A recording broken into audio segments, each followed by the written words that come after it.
Hi and welcome back. In this video, we'll be looking at plurals, letting nominals multitask. So far, we've only really talked about one thing at a time. How would we talk about Maria's children? We need to learn how to make nominals plural. In English, we usually add s on the end, so parent becomes parents, dog becomes dogs, house becomes houses.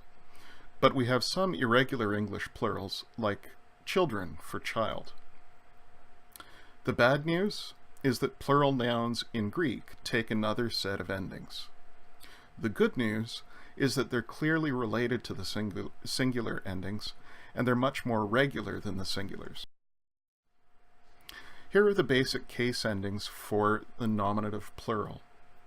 You can see in the second declension masculine and first declension feminine, the ending is iota, while the neuter second declension ending is alpha. And in the third declension, we have epsilon sigma or alpha.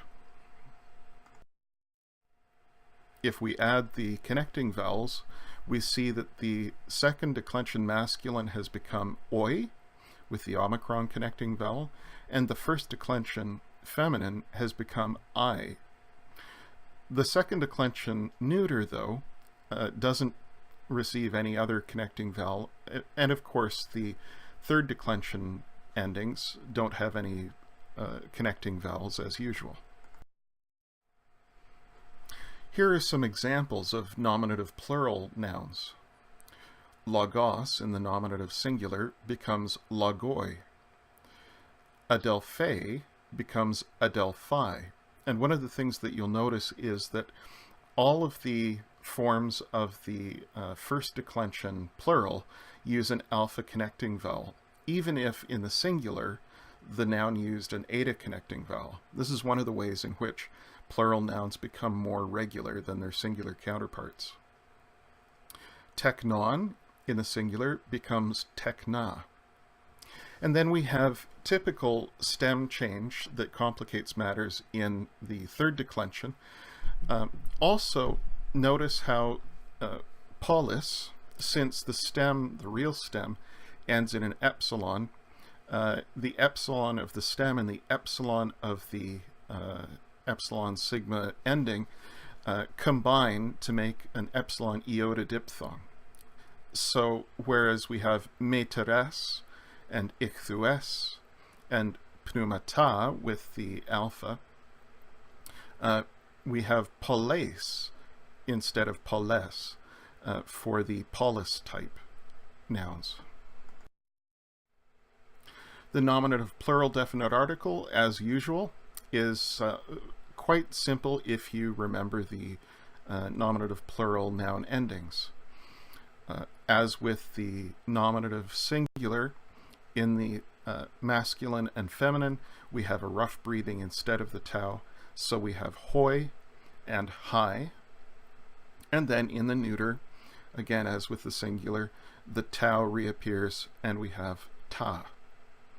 Once again, third declension nouns don't have their own definite article, but just use the first and second declension articles. When we come to genitive plural case endings, things are even better because there's one case ending for all genitive plural forms.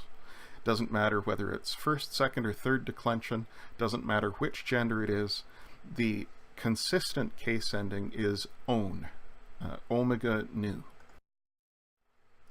So here are some genitive plural examples.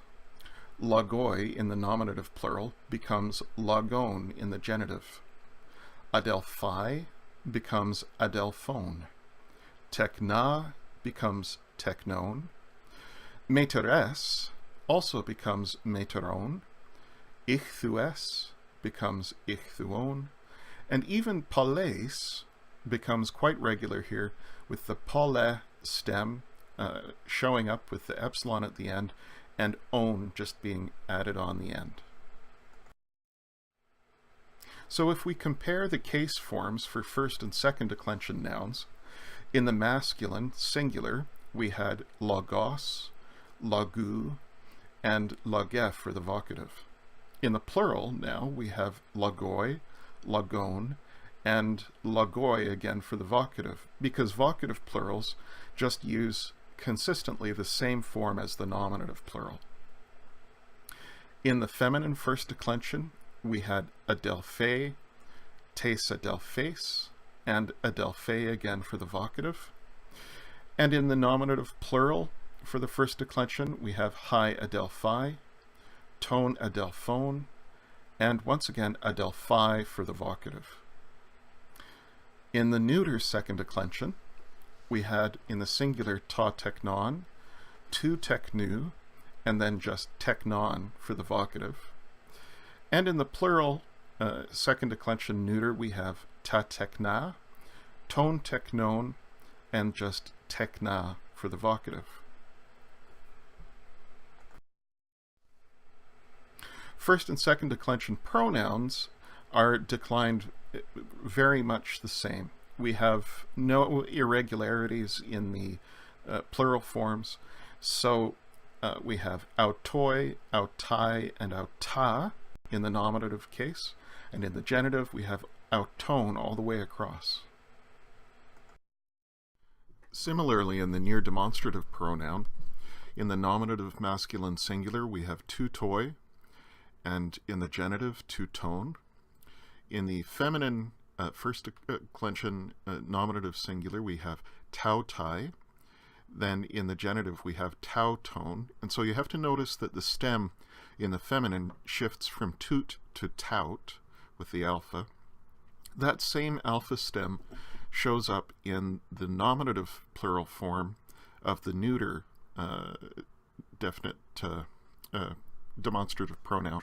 So the neuter plural is tauta instead of tuta.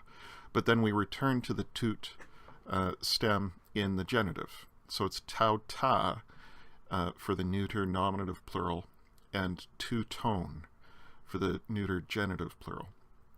But the endings themselves are perfectly regular. Now, in a moment, we're going to be looking at a whole bunch of different types of third declension nouns and the particular plural endings that they take. But before we get into all of that complexity, it's important for you just to recognize what the basic third declension endings are. So in the singular, the masculine, feminine, and neuter endings are all the same. Usually no particular ending for the nominative, os for the genitive, and again, no particular ending for the vocative. In the plural, though, masculine and feminine third declension nouns take slightly different endings than neuter third declension nouns do. So the nominative, plural, in masculine and feminine is s, epsilon sigma, and the neuter is a, just an alpha.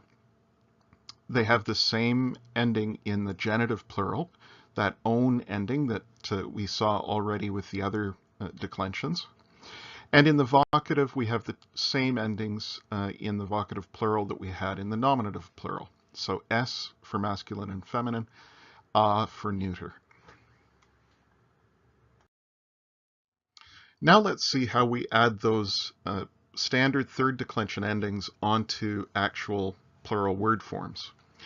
Now, if you remember, we distinguished third declension types first and foremost by how they form their real stem. And the simplest type is the ampelone type, where the nominative singular is the real stem. And so we had in the singular ampelone, ampelonos, ampelone. And in the plural, we just add the third declension plural endings ampelones, because it's masculine, ampelonon, and ampelones. We have lots of irregular third declension nouns in the sense that there isn't any particular pattern to how they form their real stem. And gune is an example of that, with the real stem gunaic. But forming the plural forms is dead simple once we know that the real stem is gunaic.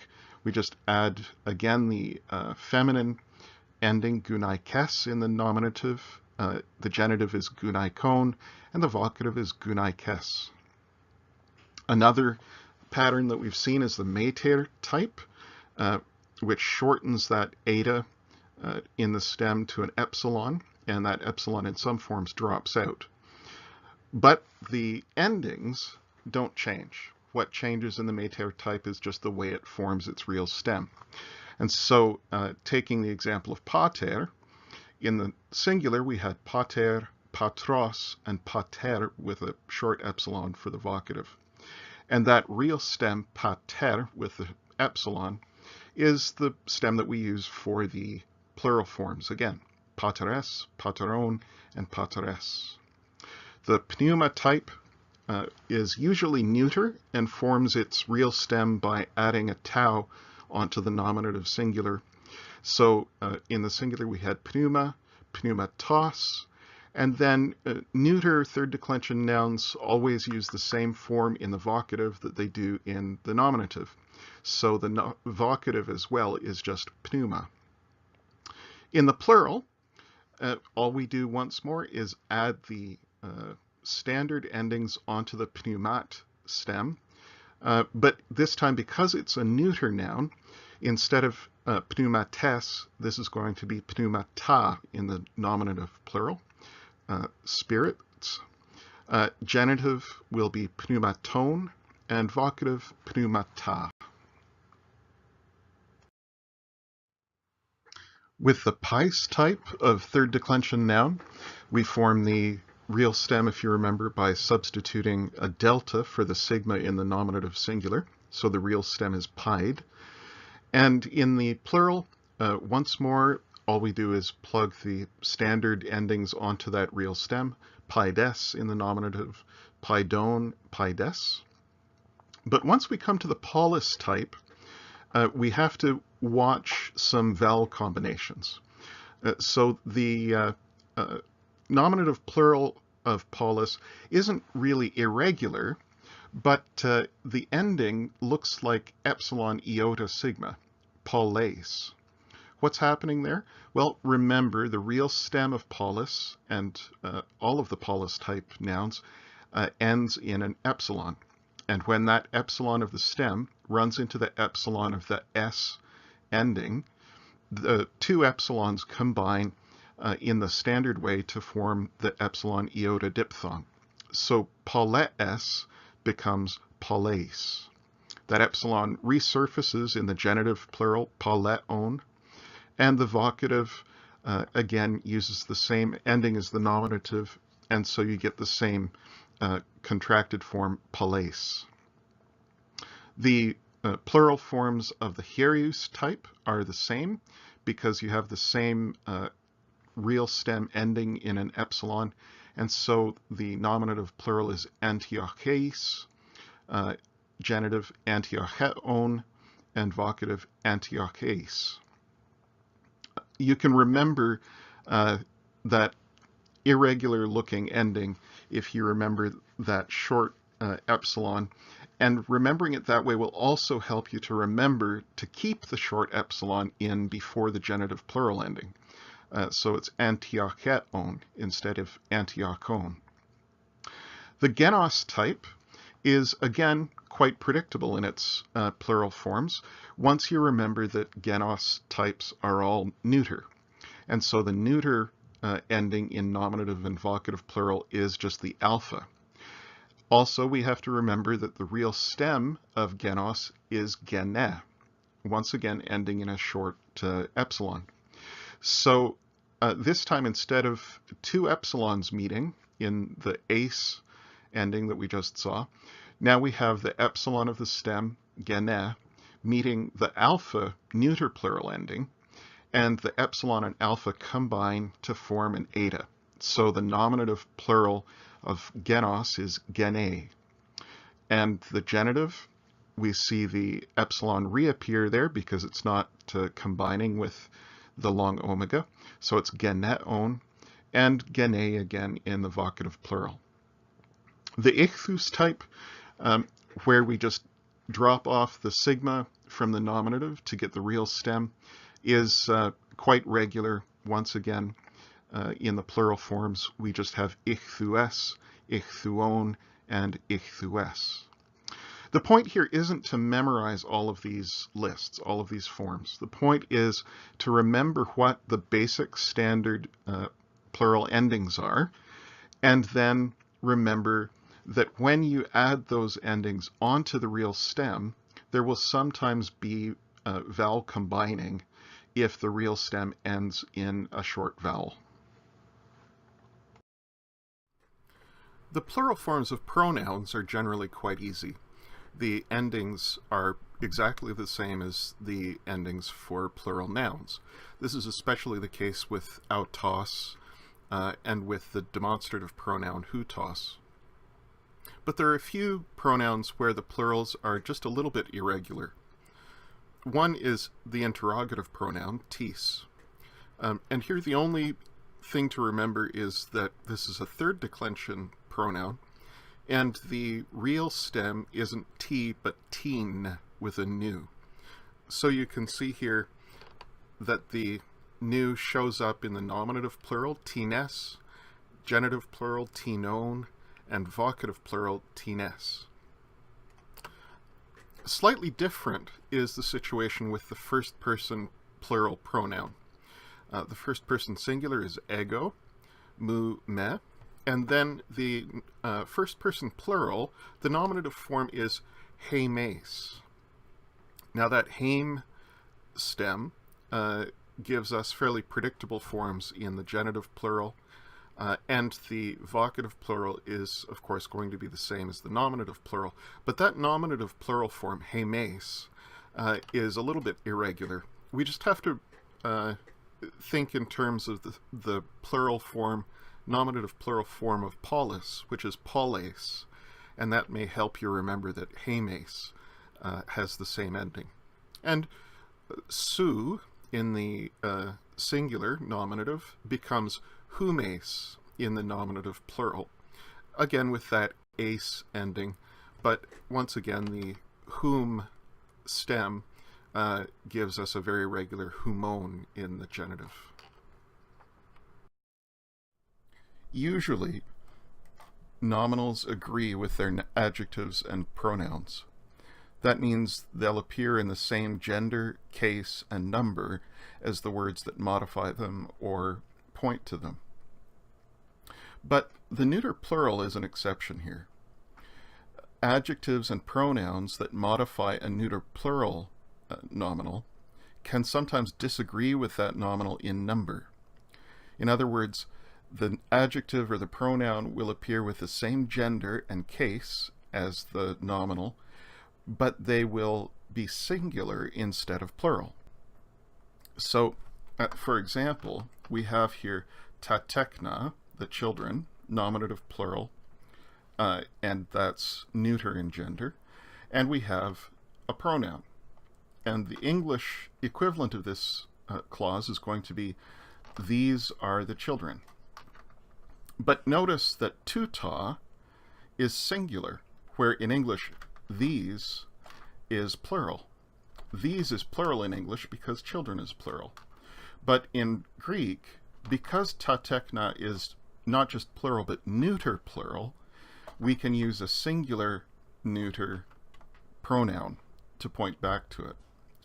This isn't consistent, so sometimes you'll see neuter plural pronouns and adjectives being used with neuter plural nominals. But just be aware that the neuter singular is a possibility. Why is this? Maybe it has something to do with the deep psychological underpinnings of Greek, but if it does, it's not clear. This is just a tendency that you'll have to remember. You can learn more about nominative and genitive plural nominals here in Mounce's Basics of Biblical Greek, 3rd edition, and I've given you all of the section and page numbers there. Just remember that Mounce introduced plural forms early on when he introduced the cases. So what you're doing now is going back and reviewing those sections, focusing now on the plural endings.